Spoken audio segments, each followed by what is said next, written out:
नमस्कार दोस्तों, स्वागत है एक बार फिर से आपका हमारे यूट्यूब चैनल में। आज हम आपको फिर से लाए हैं एक सच्ची घटना के साथ में, जो कि मैं ये बात हमारे नानी के यहाँ की है। मैं अपने नानी के घर की आपको बात बताने जा रहा हूँ।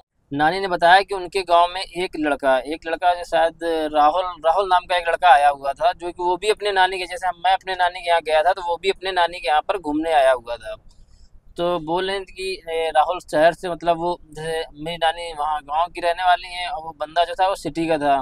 तो वो गांव से जब लोग शहर आते हैं तो वो मतलब चीज़ें रखते हैं, वो मतलब भूत प्रेत बाधाएं, ये सारी चीज़ें उनके अंधविश्वास रहता है उनके दिमाग में कि यार ये सारी चीज़ें अंधविश्वास, ऐसा कहीं कुछ होता नहीं है। तो राजा महाराजा की मतलब कोई रहते होंगे, तो उनकी हवेली एक खंडहर टाइप का पड़ा हुआ था, काफ़ी बड़ा सा। तो वहाँ पे एक कोई दासी वगैरह उनकी जो है, उसने शायद फांसी वगैरह लगाई हुई थी, फांसी वगैरह लगा के उसकी मृत्यु हुई थी। तो बताती थी कि उसकी चीखें और उसकी आवाज़ें आज भी, मतलब एक खिड़की थी उस हवेली में, एक खिड़की थी और वो खिड़की हमेशा आधी खुली रहती थी।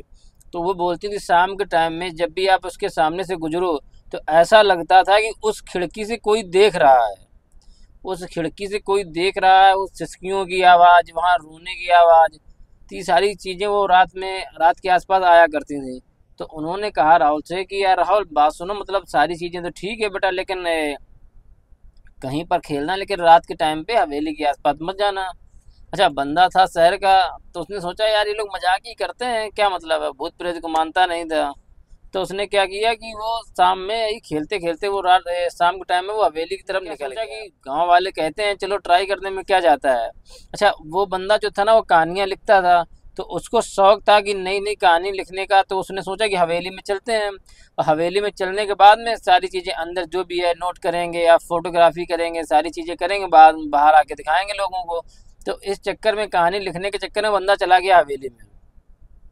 हवेली में जैसे ही बंदे ने एंटर किया हुआ है, तो मतलब एक तो हवेली की दीवारों पे ये घास, पूरा एकदम घास का नहीं, मतलब जैसे काफ़ी दिनों से दरवाज़ा नहीं खोलते तो घास की वो लाइनिंग टाइप में, लकीरें टाइप में, वहीं गंदा सा और घास से पूरा बंद। उसने जैसे तैसे दरवाज़ा खोला। अच्छा, दरवाज़ा खोलने के बाद में राहुल जब अंदर गया तो उसने देखा कि पूरे में धूल मिट्टी, सारी चीज़ें एकदम गंदगी, जाले लगे हुए, मतलब एक अजीब सा अंदर एकदम अंधेरा था। और अंदर जाले, इधर जाले उधर जाले, यहाँ मिट्टी, मतलब पूरा धूल, ये चीज़ें।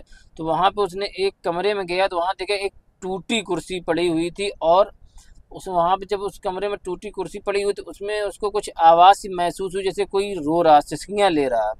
तो उसकी आवाज़ महसूस, उसने टॉर्च जला के जब चारों तरफ देखा तो कुर्सी के पास एक तस्वीर रखी हुई थी।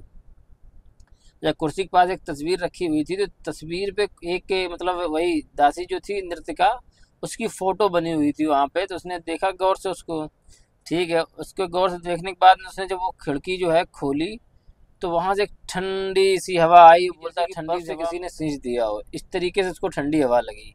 और उसके बाद में वो, मतलब जो राजाओं की हवेलियाँ होती थी उनमें नीचे जाने के लिए जीना रहता था, तलघर वगैरह बनते थे। तो उसने क्या किया कि एक तलघर भी था, तो वो जीने के सहारे से नीचे तलघर में उतर गया। अच्छा, जब दोस्तों वो जीने के सहारे जब तलघर में उतरता चला गया, तो उसमें वहाँ पे उसे एक आवाज़ आई कि तुम यहाँ क्यों आए हो। अरे बंदा डर गया, तुम यहाँ क्यों आए, उसने कौन बोला, उसने एकदम डरते हुए कांपती हुई आवाज़ में, कौन है, कांपती हुई आवाज़ में बोला कौन है। तो वहाँ पे एक कोई नहीं दिखा, तो बंदा फिर धीमे धीमे आगे और बढ़ता चला गया। वहाँ नीचे एक दरबार, मतलब एक कमरा था, उसने उस कमरे को खोला। कमरे को खोलने के बाद में देखा कि उसके अंदर उसको आवाज़ लगी कोई वहाँ पर बैठ के रो रहा है। अच्छा, राहुल ने जब देखा कि कोई रो रहा तो उसने टॉर्च जला के देखा कि सामने एकदम भूतिया, मतलब सफ़ेद साड़ी में एक औरत बैठी हुई, जिसकी आंखों से खून निकल रहा है, और एकदम डरावना सा, मतलब चेहरा, दांत बड़े बड़े, सफ़ेद साड़ी में, बाल उसके उलझे हुए, इस तरीके से वो बैठा हुआ था। अच्छा, बंदे ने जब टॉर्च लगा के देखा तो देखा कि जो बाहर कमरे में जो तस्वीर थी वही वो लड़की बैठी हुई थी। अरे, उसको देखने के बाद में राहुल एकदम चीखा बहुत तेज, और चीखने के बाद जैसे ही वो दरवाजे की तरफ भागा है कि दरवाजे ऑटोमेटिक से बंद हो जाते हैं। दरवाजे बंद हो जाने के बाद में वो काफ़ी देर फड़फड़ाता रहता है, ऐसा लगता है जैसे कोई दरवाजे में नाखून सा मार रहा हो, नाखून मार रहा हो, नाखून मारने की आवाज़ें आ रही हों।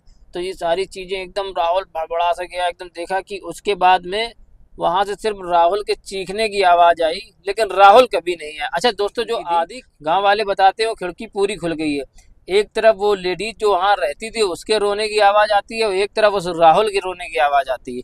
यानी कि आज भी लोग कहते हैं कि रात में आज भी लोग उस गली से नहीं गुजरते हैं, उस हवेली वाली गली से नहीं गुजरते हैं, क्योंकि आज भी लगता है कि दोनों व्यक्ति किसी न किसी को देख रहे हैं।